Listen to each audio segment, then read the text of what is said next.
It's the PrepComms podcast. Welcome back. I'm Cale Nelson, K4CDN. I'm also Caleb Nelson. So, born Caleb, known as Cale for 40 some odd years of his life. Then his wife says, you should be Caleb. And so I'm still dealing with that multiple personality thing there. Not making fun of that, guys. I'm just saying, you've been known as one thing and now you're expected to be somebody else. I would have much rather just had like a nice hot rod car or something instead of a midlife crisis name change. Oh my goodness. Anyway, welcome back into PrepComms, brought to you by Hub City Mercantile. It is our brick and mortar store in the upstate of South Carolina. We sell British Brickfield water filter systems. We're an authorized dealer. We also have communication solutions and all sorts of stuff. If you can check us out, feel free, hubcitymercantile.com. And this is the PrepComms podcast. I did, for 4 years, create a program called Ham Radio 360 for specifically the amateur radio community. It was a massive success. We had so much fun with that program. Listeners from all over the world. And I said every time, and I'll say again, they were the best audience one man could ever hope to have in the podcasting sphere. So if you're coming in from a 360 listener, if that's what you were in the past and you're just giving this a shot, thank you so much. I appreciate you. You're awesome. And man, I'm telling you, we had some great times. If you've never listened to the program, there's links on our website, prepcomms.com. And you can go check out the Ham Radio 360 show if you're interested in the hobby. You may not even be interested in the ham radio hobby yet, but you may find something there that really tickles your fancy. So make sure you check it out, hamradio360.com. All right. The last time we talked some mindset, we talked about some mind renewal, we talked about failure of communications and how our phones, desktops, and laptops are really just kind of running our lives, and they're taking advantage of us, and we're letting them take advantage of us, and we've gotten to the point as a society where we feel like we can't do anything without them, and if they were to fail, go away, quit, or just blip, we might get to the point where we're freaking out, and we don't need to be there because we're all grown-ups and we're trying to make good decisions. We also talked about how preparedness is more than stuff. Preparedness at its core is a mindset. So again, preparedness is a mindset. It's not a list of things to buy. It's not a closet full of gear. It is simply changing the way you think about your tomorrow. Okay. And that's what we're going to do here today. So I said I had some solutions, and I want to begin at the very, very beginning. I mean, I want to get down to the most elementary level things, and I want to talk about those elementary level things for the next couple of programs. And these are things that I have written about in my Communications for the Prepared ebook. You can find that on Kindle, and there's a link in the show notes as well. But I wrote a book, and it's like a 5,000-mile view of communications for people who are into preparedness, or they've just woken up to what preparedness is or why it is, and they're looking to make some positive changes in their lives and in their preparedness. And I didn't start the book here, but I really wish that I had, because I think I missed a great opportunity to talk about what I feel like every household should have. Matter of fact, I would go almost as far to say, you should have one of these, at least one in your household. You should, I'm stretching here, but you should have one in your vehicle. Like, not made into your vehicle, but in the glove box of your vehicle. I think that this item is something that is desperately needed, and it has been so forgotten, if you will, in today's society. And I mean, this is like the bare bottom of the barrel right here. And that is an AM/FM transistor radio. And I know that that's like the least sexy and most boring item I could have brought to the table today. But I am firmly convinced that, number one, we as citizens in this country, and probably, well, maybe not around the world as much as they are here in the U.S., maybe in the U.K. and Canada, we have forgotten the power of a transistor radio. Now, I'm not talking about a $28 walkie-talkie from Amazon. I'm not talking about a $350 Grundig shortwave radio. I'm talking about the simple, half the size of a paperback book, AM/FM transistor radio. And they range anywhere online from, say, $12 to $22, depending on what you buy. I've got one actually in my store now that I love. I'm going to tell you about it just a little bit later. But you can get them just about anywhere, especially online. They're cheap as nuts to get nowadays. And I believe that you need one. And if you may need more than one. And we're going to talk about some of that today. So we're going to talk about AM, FM transistor radios and the power that they hold for us as preppers. And it may be something you've never thought about. It could be something you've already taken care of. You may just be scratching your head wondering what an AM, FM transistor radio is. Well, way back before I was born, and that's been a long time ago, the radio world changed with the invention and the release of the transistor radio. And I'm not going to get down here in the weeds of all the technicalities and the theories. That's not what this program's for. But what happened was they made the components small enough to put in a little plastic box, or even some were metal. Some had leather on them. They were really cool. And they were able to tune radio frequencies and play those through a speaker that's all encapsulated, like a one-piece deal here, that would operate on a battery. And you could slide it almost in your pocket. If you couldn't put it in your pocket, you could put it in the basket on your motorcycle or drop it in your bag as you headed down to the beach. And this really revolutionized radio for consumers because it had been the big Philcos in the corner. It had been the big Panasonics over on the shelf, the big Curtis Mathis, huge turntables and tuners that sat in the living room floor. Even the vehicle car radios, the old AM radios built in the cars, that was where you were able to kind of take the music portable. But the transistor radio allowed us to take it everywhere. Much like in the 80s, we had big computers stuck everywhere. We had them in the corners. We had them in the spare bedroom. We had them on the counter at work. And then the laptop revolution began. And here we are, 30, 40 plus years later, and we now have more power, computing power in our back pocket through our smartphone than they did when they, did Apollo space rocket launches. So everything changes. And of course, that's what happened. So we had these huge transistors, or these huge radios and transmitters that were broadcasting music and talk and whatever, even what we would call serialized programs back then, but it was all the time in the air, and you could listen to it at home. You could sometimes listen to it in your car, but now you could take this with you, much like we take our computers with us now. Back in the day, it was people taking their transistor radios, and very small, usually pretty efficient when it came to their power, as long as you remember to turn it all the way off to the switch, made a clicking sound, and they could hear a lot of different things, especially if you didn't break off the telescoping antenna. Now that's the 50s, the 60s, but we're in the 2020s, right? So why in the world do we want to even think about having what was cool back in those days to be a part of what we're doing today? And I'm going to tell you, of course, this is my program. All my opinions, all my experiences, all my expertise is what you're going to get.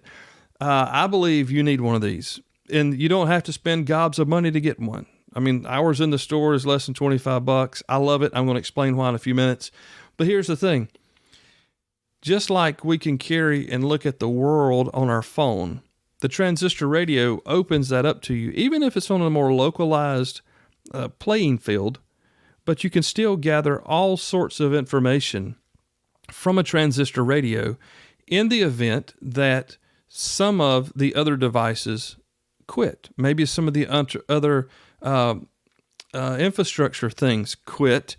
The transistor radio can still receive and play back for you all sorts of information.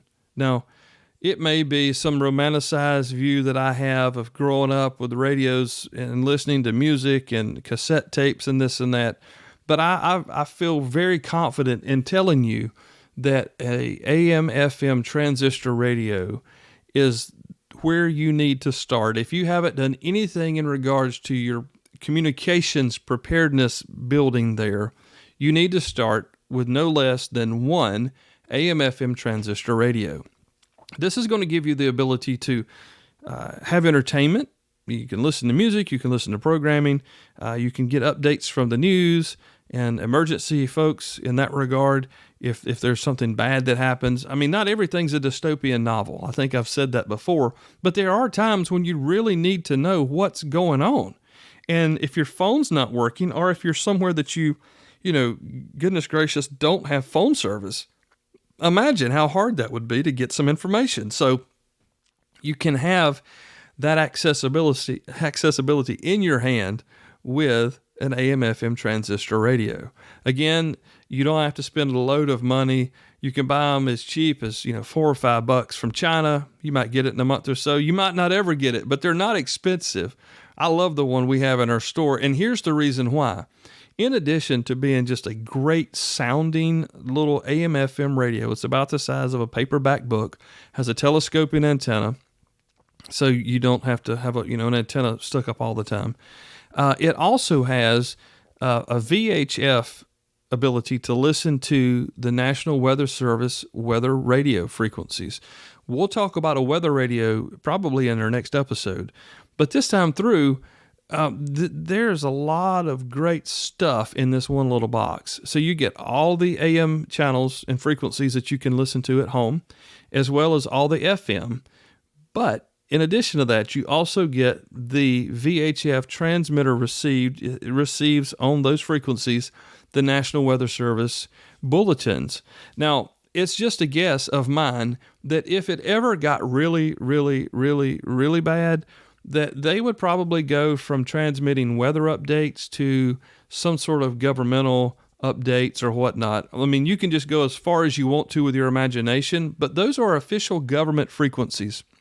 And it's just my guess that if need be, they would turn into more than that if necessary. So that's why I like the one we have. It's just a little silver guy. It's less than $25, and it does AM, FM, and weather. Now, it doesn't do the alerts, but you can monitor those frequencies. So if you're curious what the weather's doing or going to do tomorrow, you simply flip it up into the weather mode.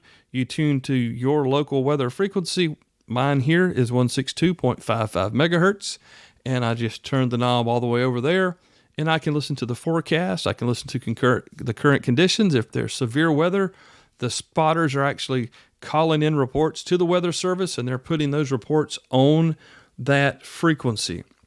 So it's a very powerful device. It's not going to tell you what the lotto numbers are. It's not going to read you your horoscope. It's not going to give you the latest TikTok dance phase. No, none of that. But it can keep you informed in a case of an emergency. In addition to that, guys, sometimes you just need to kind of unplug from everything around you. And maybe you can scroll on back up to the lower frequencies on the FM band and find one of those nice stations that's just playing classical music through the day and just give your mind a break. Yes, I do find myself from time to time doing that. And that's just another bonus of those. It's not, again, sexy. It's not so exciting to spend $20 on a little radio the size of a paperback book that only can hear local radio stations, if you will. But there's power in knowing what's going on in your locality. We've gotten so distracted by nationwide news. Now, it does affect us, don't misunderstand me, but does it really matter that I know that right now there's a tornado going through Nebraska and I'm in South Carolina? Outside of praying for those folks, not really. I could read that on the internet or the newspaper tomorrow, but I need to know if there's a severe storm coming towards my farm, or what's happening locally here this weekend. There's a big spring fling in my city, the city that we reside outside of. So I know that there's going to be road closures and whatnot. I don't want to go up there and get in the mix of all those people. So if I know that that's going on, I'm going to do better off just to stay here at the farm and enjoy the country. But it's a great source of localized information. Another thing you may not realize about AM radio, because everyone's forgotten AM radio. Since Rush Limbaugh passed, nobody's thinking about AM radio anymore, to the point that a lot of car manufacturers are trying to get out of putting AM receivers into their cars nowadays because of the shielding they need to do on other components to protect the receiver. But back in the day, in the midst of the Cold War, AM radio was known as what would save our bacon. and how we would communicate with each other in case of fallout, in case of a nuclear attack. All these things, everything was based on AM. And I understand that technology's changed all of that. But when I speak to people who are in the know, who work for the state and federal governments and work inside the EM emergency management sphere, they're telling me, a lot of them are still telling me that they will plan to rely a lot on AM transmissions, high power AM transmissions. And speaking of high power AM transmissions, some of those all through the Midwest, if you take your AM transistor radio, your AM FM transistor radio outside one evening and tune it to AM stations and just scroll through the frequencies there, you'll be shocked at what you can hear. Now, it all depends on where you live and what sort of interference you may have around you. But there's a lot of frequencies that go long at night, meaning that I have laid in bed and listened to stations from all over the Midwest here in South Carolina late into the evening, into the morning, and they're overnight talk programs. It's awesome. Maybe I'm just the only one that enjoys geeky stuff like that. But you can get long-distance transmissions. You can receive those from other AM stations, sometimes around the country, depending on the ionosphere and whatnot. And that's another great way to gather information, especially in times of an emergency. So the one that we carry and the one that I recommend, not that you can't use a different type. I like this one because not only does it do AM, FM radio, it also does the VHF weather. So that gives you a third band of listening. And I believe, again, if something were to ever go sideways, those frequencies would definitely stop talking about the weather, and they would probably start talking about things that Uncle Sugar wants you to be aware of. So that's why I recommend that one. But the AM FM radio, again, has been forgotten. It has been forgotten for a lot of different reasons. I mean, let's just face it. Music in 2024 is terrible unless you're listening to a classic station. And I always thought that was my dad just being an old man back in the day, but man, music has not been good for a long time now. So there's a lot of information to be gathered locally, regionally through an AM FM radio. I do believe that it is the place for someone to start. If you're just getting into this, or maybe you've been in this 10 years and you've never thought about this, give it some serious thought. I believe that it is money well spent that you will never regret having in your hand a way to access information. And honestly, they're cheap enough to buy a couple, put some away, have one that you can access, that you can play with. You can get out, learn how to use it, find your weather frequency that matches your location, and just see what this $20 can do for you. No, you can't talk to your neighbor.